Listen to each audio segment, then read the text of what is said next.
Hello, everyone. This is Fadi, and I want to welcome you back to a continuation of this amazing series on the origin of the Quran.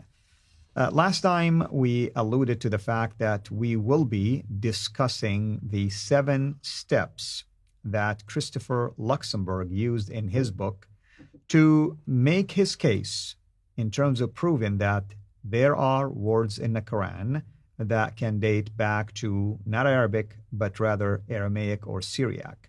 And today, with me here in studio, Dr. J. Smith is going to walk us through those 7 steps, and we will show you the book one more time in case you missed it last time, because we encourage all of you to go and buy this book. Believe it or not, before it becomes basically out of stock, or maybe even after we do this series, it will not be available anymore. So who knows?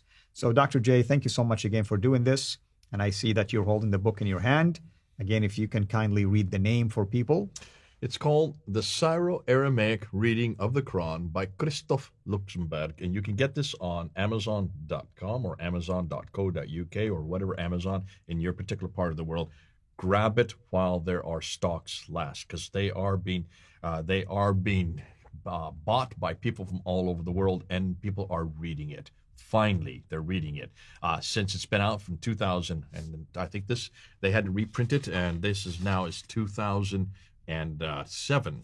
So the last printing is 2007. If we completely buy up all the stocks, they're going to have to reprint it again. But until that happens, get what is available. What's the thesis of this book in general? Really, it's decoding the language of the Quran. What they wanted to do is he wanted to find out really what was in the Quran. He's following what Gunther Lulling did in this book, and he wanted to take it one step further.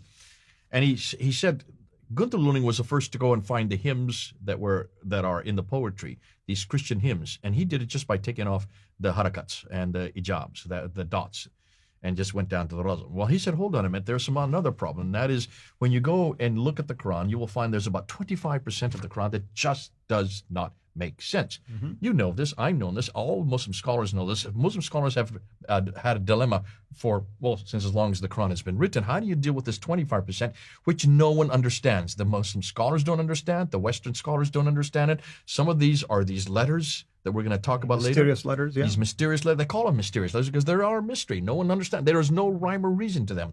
So he decided, I'm going to try to find out. They call them the dark passages. That's the name that's given to them in academic terms. The dark passages. And he said, I'd like to find out what those dark passages are. And so he went back and he did what Gunther Lulling did, but he went much further than Gunther Lulling. And that's what we're going to talk about now. Wonderful. Thank you so much, brother. And as everyone is watching right now, please make sure you take good notes of the things that we will be sharing. And if you run across something that maybe needs further clarification, send us an email or comment to us. But also, if you're someone, by the way, who speaks Aramaic or maybe Syriac, we welcome your feedback as well. So, brother, walk us through these 7 steps. I've got them all here. And if you go up on Fander Films and you go back to the 22nd of November, I unpacked them one at a time in a video that I did there with our good friend Thomas Alexander. And that's gone over 100,000 people have. And that's important, folks, because we piggyback on each other here. So please go for the larger explanation of this. End of November, we did this. Over 100,000 people have watched because this is so dynamic. And the first thing, now let me just say this also to people who are watching. Whenever I do a video, I actually I do an outline of whatever's in that video in the description box. I'm given 800 words, and sometimes I fill up every one of those 800 words. So most of everything that's on the video will be there in the description box. I do that intentionally because I'm hearing an awful lot of you are saying, this is great stuff, but I can't remember it. By the time I end, I can't remember what I've seen. And if I want to use it with other people, if I want to introduce it for Muslims, how do I do it? Can you please write this up? So I have been for the last 2 years, I have been writing everything that's in my videos is written up. It is there, ready for you to use. And I'm just now, all I've done is I've taken my description boxes, and I said this too as I was coming down in the car. These are nothing than that what you can are already there on the description box. Right. So let me just read what these 7 steps are. It's in the description box. You can go and see it, grab it, learn it, give it to your Muslim friends. You Muslims, show it to your imams, show it to your scholars, and say, Luxembourg has done you a favor, because he has gone back and he has taken the onion and he's peeled it. He has peeled it. Or, as we have been saying, he has sifted it. He has taken and he's put it through the sifter. And this is called textual criticism. It is straight textual criticism. So what you're getting through is the pure stuff that we're going to go down and we're going to find out what came out the other end.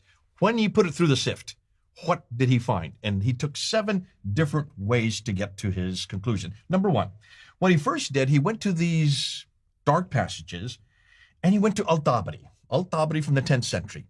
And he said, what does Al-Tabari say about this verse? What does Al-Tabari say about this verse? What does Al-Tabari say about these dark passages? This is commentary. Right. This is called tafsir. He exactly. Applied the Quranic, the Islamic tafsir, which is what this is a no-brainer. You always start with that because you wanted to find out what the original Arabic meaning was for each one of these words or these phrases. Right. Didn't help him very much. So that was the first layer. But some words, he got some meanings. Mm-hmm. So then he went a step further. Step number 2, he then went to the Lisan al-Arab, which is Lisan al-Arab, yeah. This is from 1290. This is Ibn Manzur's dictionary, Arabic dictionary. It's a very well-known dictionary, actually. But it's the 13th century.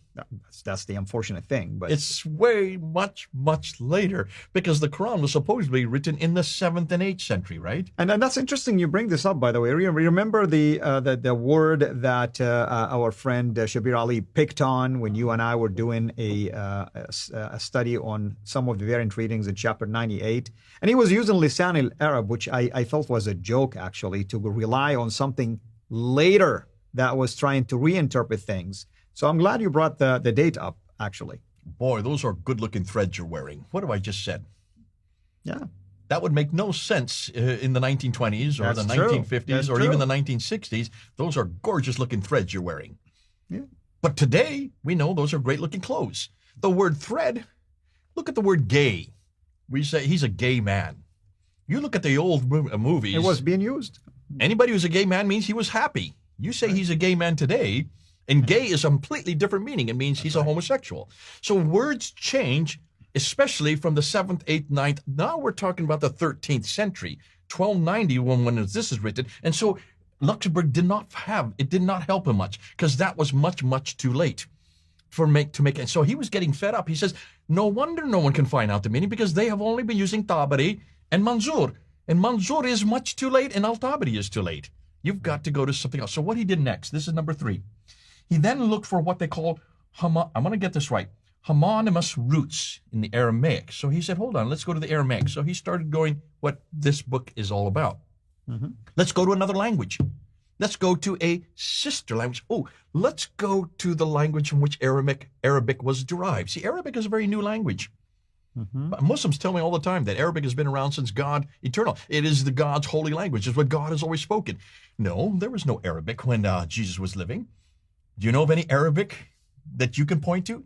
Any Arabic texts? There are Arabs, but not necessarily the Arabic text. There is nothing written at all. Yeah.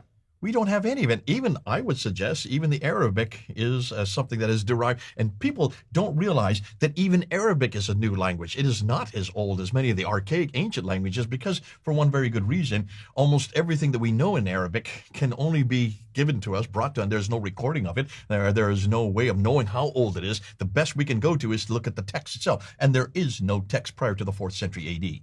We have nothing prior. And one of the earliest that we have are the suspended poems by Ibn Qais. That's one of the earliest that we have. But nonetheless, let's go to the Aramaic, since this is the sister language from which the Arabic then was derived. We've talked about the Nabatean Aramaic. Well, this is Syro Aramaic, so it's a little bit further north. This is up in what is today Damascus, which is one of the oldest cities in the world that existed. So he went back to looking for homonymous roots to see if there was any meaning in those. And he suddenly started coming across a lot of the material. The Aramaic started uncovering a lot for him, and this was a surprise to him. Well, it shouldn't have been because he's not the first to have thought it, because this is exactly what Gunther Luning found. So it's not that it was something new, it's just that no one had tried to do this before. So that was number 3. And he found out quite a bit of the passages. Then he went and he tried introducing the Aramaic diacritics, their dots and their vowels. And he came up with a whole new set of words. That was number 4. And then he wanted to look at the Aramaic roots. Once he put the Aramaic dots and vowels on it, he said, well, hold on a minute. let's look at the different types. So he moved them around. He said, let's put, instead of having the equivalent of the dhamma here, let's put a kasra here. Instead of putting a fatha here, let's put a dhamma here. So he started moving them around for the Aramaic equivalent. And he suddenly came up with a whole new set of words that suddenly a lot of these phrases started making sense. So that was number 5.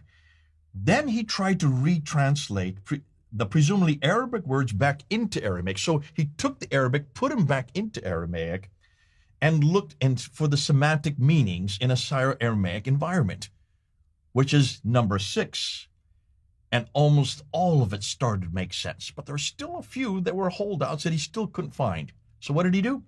Number 7, he looked for lost meanings of Arabic word by looking in the 10th century CIRA Aramaic lexicons. He went to the equivalent of the Manzur, the Ibn Mansur's lexicon. Yeah. He then went to the equivalent in the Aramaic lexicons, which were replete because there was lots of them. Because the Aramaic, remember, Aramaic lexicons have been around since the 3rd, 4th, 5th, and 6th century because Aramaic was the liturgical language of all the Christians.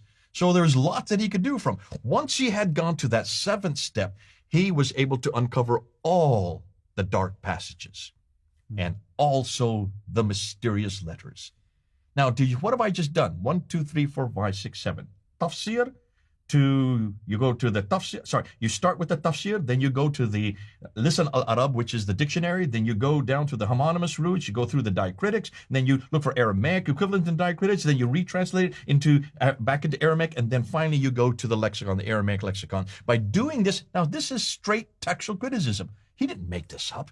We do this whenever we look at something that's been translated from one language to another, or coming out of deriving from one text to another. You always go through this process. It's not something that he created out of nihilo. This was actually ex nihilo, This was actually straight textual criticism. And he has been castigated, he has been vilified, he has been categorized because 1 or 2 he got wrong. That's true. He did. You can find 1 or 2 and he's corrected that since time. That's called peer review. You need to do that. That's right. But by doing that, he was able to uncover all of the 25%. What's interesting is he went to those passages that talk about the Huris. Yeah, I was going to mention he's known for that devastating discoveries that when you're talking about Hur and Ain or Huris, you're talking about grapes. Hold on a minute. Yeah. That's not what Muslims say.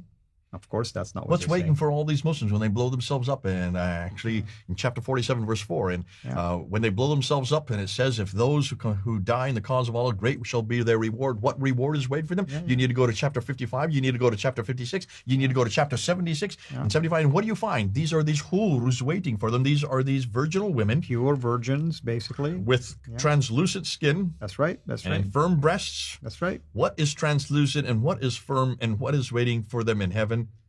Hurs are in Aramaic actually grapes, which is the nectar of heaven, which is the fruit of heaven. Right. You look at Ephraim in the 4th century, and you can see, Mel sent me some pictures. He said, Jay, have you looked at these pictures from the 4th century of Ephraim's poem? You can see there's a picture of Abraham, Isaac, and Jacob in heaven. And what are they holding? They're holding a bunch of grapes.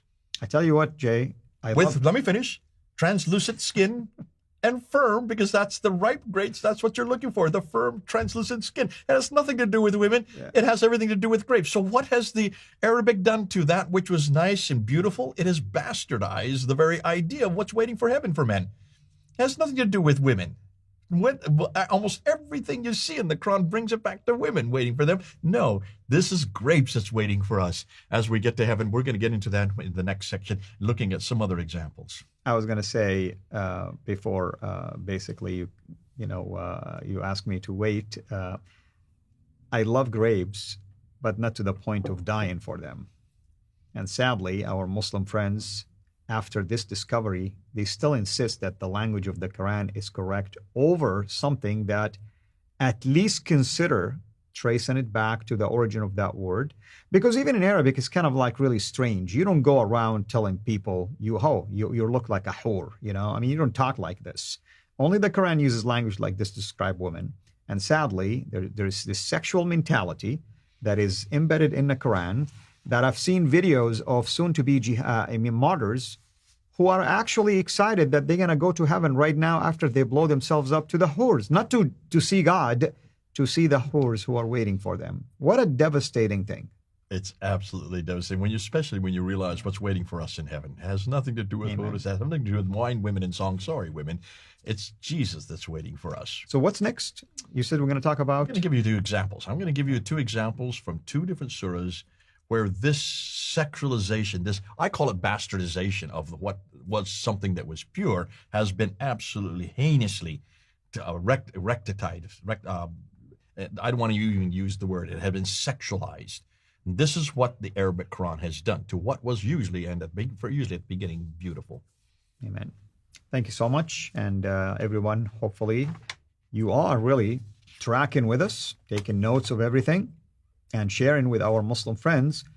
Most even importantly, encouraging them not only to watch this series, but even encouraging them to buy these books that we've been at least sharing with you here and giving you their titles and showing them to you, because it's really important for you and for them to have these books in your library, to go and explore the information that we are unpacking through. And this is why I like what we're doing here, me and Dr. J, is like you can get the book possibly, but I wonder if you can even have the time to go through it, or maybe even if you went through it, maybe there are still parts in there that don't make sense to you. This is why we're unpacking things for you to help you at least capture the big picture when it comes to those kind of information.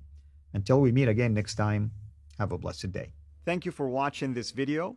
Be sure to like and subscribe to our channel, CIRA International, and click on the bell so that you receive notifications whenever we publish a new video or go live.